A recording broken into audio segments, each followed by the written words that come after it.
Hello, students. Today, we're going to look at the second part of our notes. But before we do, let's make sure that we review just a little bit. At this point in time, you should know what our 6 steps in the scientific method are. You should know what the difference between a theory and a law is. So that theory is a model that's going to help explain what exactly it is that you're observing, what you're seeing, versus a law. A law is something that's more of like a summary. You're using some math to explain what has happened. Okay. Yesterday, we looked at some types of measurements. We had what fundamental measurements are. Fundamental measurements are those things that you're able to measure without using any math. So if you want to see how much time it takes to get from the beginning to the end of this video, you can use a stopwatch. And when you press the stop button, it's going to tell you how much time has transpired. So that's a fundamental measurement. And a derived measurement, if you're looking at determining what the density of water is, you're going to have to know what the mass of that water is and the volume of space that it occupies. You divide mass by volume, you've got a derived measurement. We talked yesterday about accuracy versus precision. Accuracy, in terms of what we would describe accuracy is it's the bullseye. It's the exact number. We know that that is the true value. Whereas precision, if you're going to measure something, chances are you're not going to get the exact value every single time that you measure something. You might be looking at the meniscus of a curve, and if you're looking at it, and this is your eyeball right here, okay, if you're looking at it at a parallax, you're not going to get the right measurement. So then the next time you look at it, you might look at it at a different angle right here, and it's going to give you a different measurement there.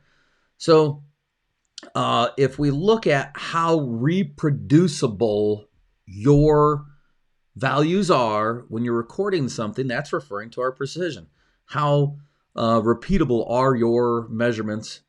If we're looking at the next item that we covered yesterday was our types of errors. When we're looking at all of the measurements that you take, no one is perfect. So a random error is something that you're not going to be able to control. All right. One student to the next student measuring something, you guys might perceive the measurement to be slightly different from each other. You can't control that.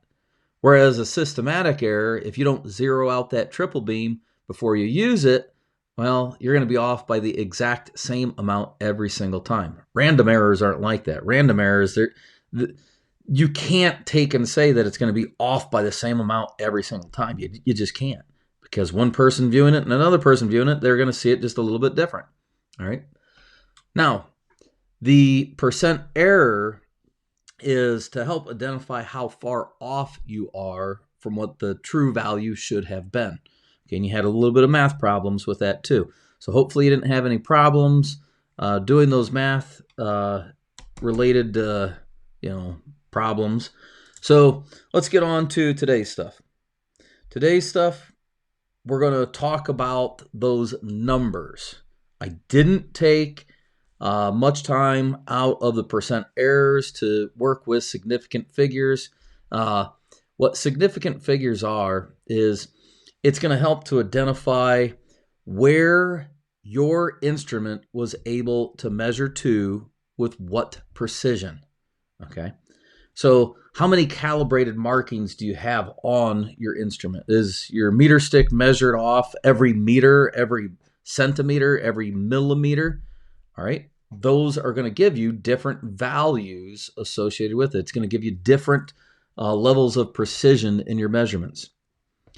If we're looking at those values, what the purpose of those things are, you can apply some rules to help identify where we round things off, how many figures there are. So those are the things that you're going to have to be able to identify when we're finished. Okay? So let's start off. What exactly are significant figures? They're measurements. Okay? They help to indicate the precision of your measurement that you're taking. So I used the example just a minute ago that if you had 3 different measuring devices, you have a meter stick that's marked off with just every meter, and then you have one that's marked off with centimeters, and then one marked off with millimeters. If you just had a meter stick, and we know that this is 1 meter, and you put this paper clip right up here, all right? If you put that paper clip there, are you going to be able to tell me the exact distance that that paper clip takes, or the exact length of that paper clip? There's no way. At best, you're going to be able to guess at what the actual value is going to be. Whereas now, instead of marking this off with every single 1 meter, if instead we use centimeters instead. So if you have 2 centimeters, you know it's just a little over 2 centimeters. And then if you want to get a little more accurate with this, a little more accurate with that, if you place all these little marks in here, those are millimeters. Now you're going to be able to get a little more precise with that. Okay, so your instruments, however many calibrated markings you have, that's going to indicate the level of precision that you're going to be able to report. Now, in the class, something that you should never, ever, ever, ever do is if you're measuring out volume, oftentimes people want to use beakers for measuring off how much liquid that you're going to get. But the problem with beakers would be that they're only calibrated for every, well, depending on the beaker too, it's going to be calibrated to every maybe 50 milliliters, every 25 milliliters. You're not going to be able to get an exact value for it. So instead, a better instrument to use would be a graduated cylinder. All right, a graduated cylinder is going to be graduated for every single 1 millimeter, and that's going to give you a more accurate measurement of what you're actually looking at.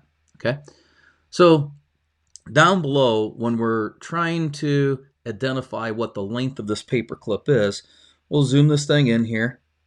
Okay, and if we're looking at this, I know that my paper clip, it's going to start like over here at 0. That's good. We line it up with that. And then if we take this to the end, okay, we're going to line this up, and you're going to notice that it doesn't fall right exactly on any line. It's in between lines. So what would the distance for this thing be? Well, it's past the 2, so I'd put 2. Then we have all these little millimeter markings in here. So I'm going to put point. There's 1, 2, 3 right here. And it doesn't quite hit the 4th one. So what we have to do is we have to estimate this last one. All right, so you might think, well, wait, if we're estimating that, we're not going to get the exact value. Yeah, you're not. All right, no instrument is going to be 100% flawless. All right, there's always going to be some level of error associated with it, just because we can't have the exact value of a measurement when we're trying to take it. It's just not going to happen, because maybe we could continue to increase the accuracy of the instrument that we're using. So this one, since it's just a little past it, I'm going to estimate mine to be 2.34. Maybe you perceive it to be 2.33 or 2.35. This guy right here, this is again the estimated value. It's allowed to be a little different. All right, let's go on to the next thing. Another good example of something that would have a need for significant figures is if you're trying to measure the volume in this graduated cylinder. If you're going to measure the volume in the graduated cylinder, we want to look at the bottom of that curved line, that meniscus. All right, so that bottom of that line is going to fall somewhere right about here. Okay, so if we're marking this off, we know that it's going to be, if this is 15 and this is 20, right here, this guy right here is 17. So it's not on the 17, it's not on the 18, so it's somewhere right in between. So I might describe this as a volume of 17 point, I'm going to go 5 milliliters. I think it looks like it's right in between, so I'm going to go with that.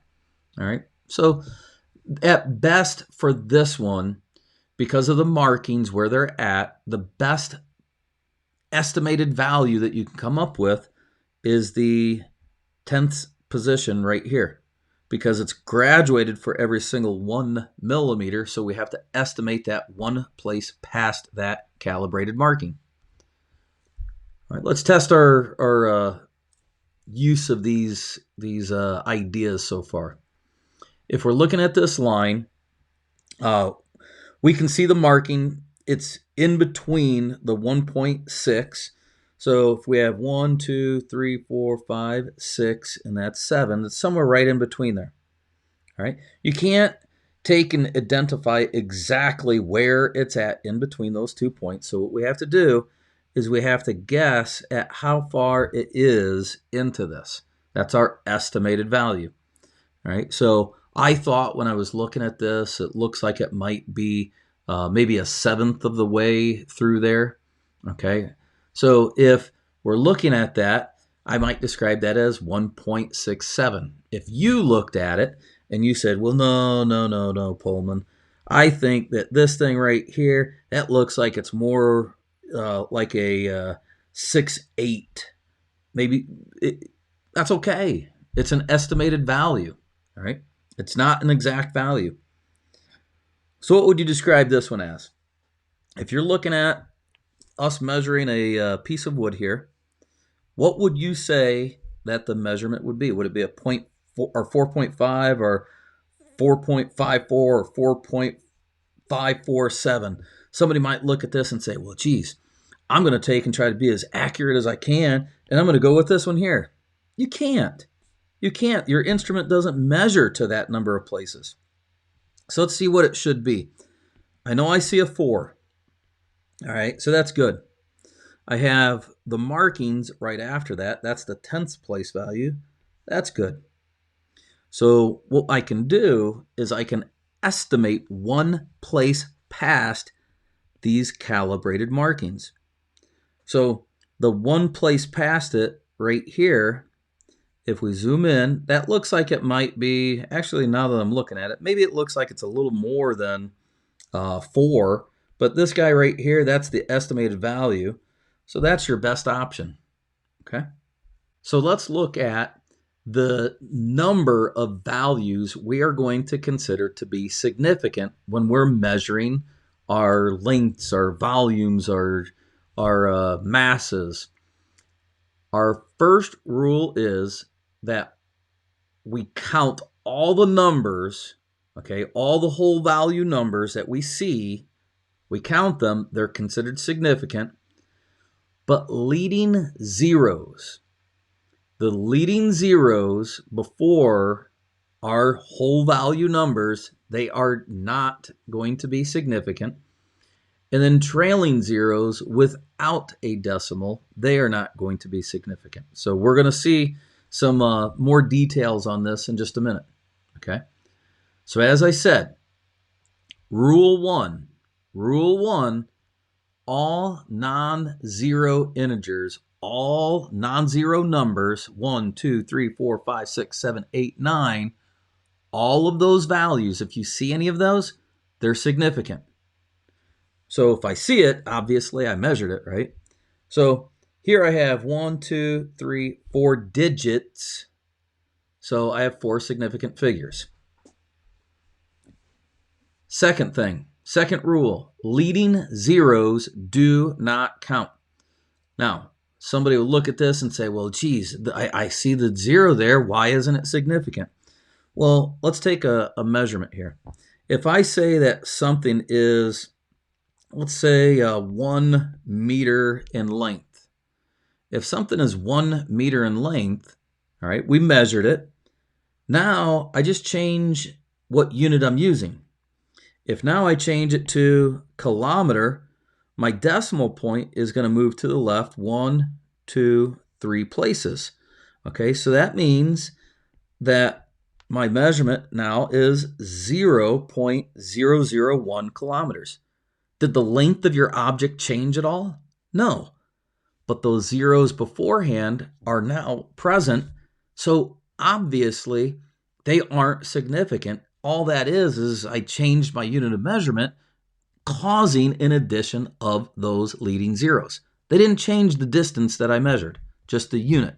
So leading zeros never are to be considered significant values. Third rule, we have zeros that are I call it captured. Captured zeros, they are considered to be significant because they are placeholders. So if we have something that measures 16.07, that is actually a value that we're looking at. All right, so captured zeros, they are considered to be significant. So I have 1, 6, 0, and 7. That means I have 4 significant digits here. All right, significant digits, we're not looking at the value of 16.07. We're looking at what did I see on my instrument. It helps us share what the level of precision of my instrument was. Now, the next rule, we have trailing zeros. Trailing zeros if it has a decimal point, right? Huge thing right here. If there is a decimal point, you are telling the reader that your instrument could measure past that first place value, okay? So in this example here, our instrument could measure, has markings calibrated to the 100th place value. That means that you would have estimated this one right here. So anytime that you have a decimal point, you must count the trailing zeros because that is indicating that that instrument could measure to that degree, right? If you have something that is an exact value, if it's an exact value, 1 inch equals 2.54 centimeters, did you measure that? No. So if you didn't measure it, then there's no form of error in that number. You only consider significant figures when you measure things. Because why? You're not perfect. No one's going to get a perfect measurement, so you have to look at significant figures. But when you're dealing with a known quantity, 12 eggs in a dozen, well, 12 and a dozen, they're equivalents of each other, so you don't worry about that. One other one, I want to make sure, it looks like it kind of skipped over this. If you have trailing zeros without a decimal, now if it's without a decimal, that's not telling the reader that your instrument was calibrated to that marking specifically. So trailing zeros without a decimal, we do not consider those to be significant.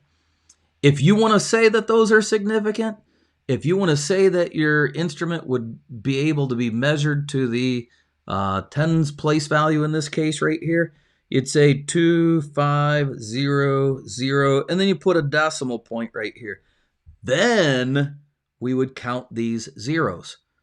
But without this decimal point, you are not telling the reader that your instrument's calibrated to that point. All right. So we're here. Let's look at some examples if we count up the number of significant figures using our rules. I have 1, 2, 3. There is a decimal, so that one is 4. I have 4 captured 0, 2. That means I have 3. I have 5, 2, 8. That's 3. This 0 right here, no decimal. So that means that there's only 3 significant figures. The next one's a good one. We do not count the leading zeros. We have an 8, that's a whole value number, so that's significant. And then here, that 0 trails the decimal, okay, is at the end, trailing at the end. So this one would have 2. We go to some more practice problems right here, and this is probably a little more accurate of what significant figures are because they have measurements at the end of it. All right, so here we have 1, 2, 3, 4, 5 significant figures. Why are these? These are captured, trailing. 1, 2, 3, trailing 0, that means 4. We have 1, captured. There's 3, 4, 5. This, no decimal. So we'd have, I said 5. Scientific notation. The nice thing here with scientific notation is that your coefficient here, it's always going to tell you the number that you're going to have. Leading zeros, not significant, so 2 figures. We have 1, 2, no decimal. All right, so no decimal. Those zeros right here, gone, not significant, it's only 2. All right. Last part. How do you multiply and divide these significant figures when you actually do figure out how many values in that number you're looking at, how many values are significant? Well, when you're multiplying and dividing, what you have to do is you have to round off to the least number of significant figures. So we have to count. Here's 1, 2, 3, 4 sig figs. Okay. Over here, you have 1, 2, 3 sig figs. So the least number that we have, the least precise measurement, that's the number that we round off to in our answer. So we have 1, 2, 3. What does the 1 do? It doesn't do anything to the 4. So our answer, 324 grams is what it should be rounded off. All right, so looking at some examples, if I plug in these calculations right here, my calculator is going to spit out this answer, but what is going to be the proper number rounded off using significant figures? I have 3 digits, 2, so 1, 2. This guy should be 23. I have 4 digits here, 3 digits here, 1, 2, 3. The 9 is going to change the 1, so I'll have 4.22. I have here 1 digit, 1, 2, 3, 4, so I'm going to have only 1 digit, so 0.05. I have 2 digits, so that's nice. This would be 240, and then I'm going to, I almost made a mistake. I almost put that decimal point. We don't want to do that. We have 2, 4, 5 here. 1, 2, 3. So we have 1, 2, 3. The 2 will not round the 7, so this will be 5870. No decimal because we want only 3 spots. We have 1, 2, 3, 4. 1, 2, 3. So 1, 2, 3. This is 2.96. Next, if we add or subtract, now I'm going to say here. I said multiply, but if you divide, it's the same process. Okay, if you multiply or divide, you go by the least number of significant figures. That's what you round off to. If you add or subtract, what we have to do is we have to line up our decimals and then identify what's the least precise measurement that you took. So let's take a peek at this example. This student right here, they measured to 2 places past the decimal. This student right here was kind of lazy, and they did not round off to the second place. So you can't record this value right here because you don't know what Johnny Box of Rocks actually saw. So when we add this up, we have to take and round that number out. So this number, since we don't know for sure what that actually was, we would get rid of it. So the 5 would round the 8 to a 9, and you'd be finished. So look at another example right here. All right, so this student right here measures 224. This one right here measures 130. There's no decimal point. So this value is left to question. So when we add these up, this guy right here is questionable. So our number, will the 4 round the 5 up? No. So this answer would be 350. Okay. Oop, too small. Now, looking at a couple of our examples, we already have, again, the calculation and the answers in the calculator. But where do we round off to? Well, take a look. This one is to the first place value, and we're missing anything else after that. So this would be 10.2. This is to the first place past the decimal. This is 2 places, so we want to round off to the first place. So we'd have 76.3. This is 2 places past, 3 places past. So we want to round off to the second place past the decimal, 2.39. We have 1 place past, 3 places past. So go by the least, so that's 1. So we have 709.2. 1 place past the decimal, 2 places. So we go with 1 place for rounding. 1 place for rounding, 1821. Then the 5 gets changed to a 6. It rounds up. 3 places past, 3 places past. Uh-oh. There's only 2 that's written down here. You have to acknowledge that we need to have 3 significant figures there. All right. What you're going to have is calculate. What you will have is some calculations with exact numbers. And again, whenever you're dealing with exact numbers, you do not take and consider them to be significant. All right.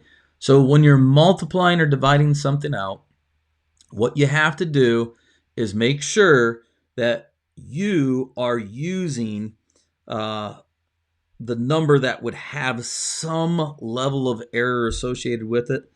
So with this one right here, this has 3 values. So this would be 18.6.